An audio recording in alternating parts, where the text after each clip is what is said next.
ഒരു പഞ്ചായത്ത് ജമാഅത്തെ ഇസ്ലാമി ഭരിക്കുന്നുണ്ടോ? പോകട്ടെ, ജമാഅത്തെ ഇസ്ലാമി രാഷ്ട്രീയ പാർട്ടിയല്ല എന്ന് വിചാരിക്കാം. വെൽഫെയർ പാർട്ടി ഭരിക്കുന്നുണ്ടോ? ഇന്ത്യയിൽ ഒരു പഞ്ചായത്ത് പോലും ഭരിക്കാത്ത ജമാഅത്തെ ഇസ്ലാമിയെ ചൂണ്ടിക്കാണിച്ചുകൊണ്ട് ജമാഅത്തെ ഇസ്ലാമിയും RSSും മുന്നോട്ട് വെക്കുന്ന മതരാഷ്ട്രവാദം ഈ രാജ്യത്തിന് അപകടമാണ് എന്ന് പറഞ്ഞുകൊണ്ടിരിക്കുന്നു.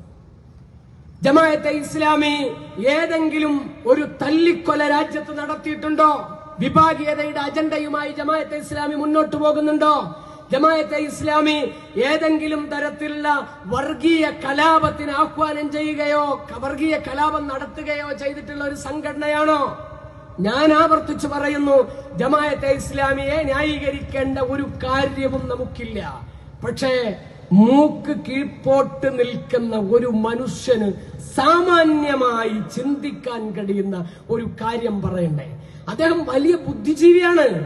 MV ഗോവിന്ദൻ ചില്ലറക്കാരനല്ല, അദ്ദേഹം വലിയ ബുദ്ധിജീവിയാണ്. അദ്ദേഹത്തിന്റെ ഇന്നലത്തെ പ്രസ്താവന കണ്ടു, ജമാഅത്തെ ഇസ്ലാമിയാണ് ലോകത്തെ ഏറ്റവും വലിയ വിഭാഗീയത ഉണ്ടാക്കുന്ന സംഘടന എന്നാണ്. RSSനെ പറയുമ്പോൾ അതിനേക്കാൾ ഒന്നുകൂടി മെച്ചപ്പെടുത്തി ജമാഅത്തെ ഇസ്ലാമിയെയും പറയണം.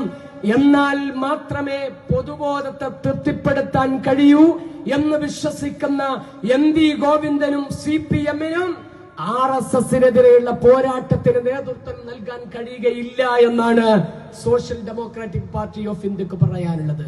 ഭൂരിപക്ഷ വർഗീയത സമം ന്യൂനപക്ഷ വർഗീയത.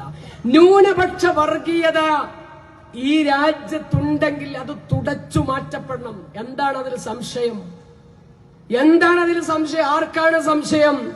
പക്ഷേ ന്യൂനപക്ഷ വർഗീയത, ഭൂരിപക്ഷ വർഗീയത എന്ന് പറഞ്ഞിട്ട് RSS മുന്നോട്ട് വെക്കുന്ന ഹിന്ദുത്വ ഫാഷിസ്റ്റ് വംശീയതയിൽ അധിഷ്ഠിതമായ രാഷ്ട്രീയമുണ്ടല്ലോ, അതിനെ ലഘൂകരിക്കുവാനാണ് സാമ്പ്രദായിക രാഷ്ട്രീയ പാർട്ടികൾ ശ്രമിച്ചുകൊണ്ടിരിക്കുന്നത് എന്ന വസ്തുത നമുക്ക് മറക്കാതിരിക്കാൻ കഴിയില്ല.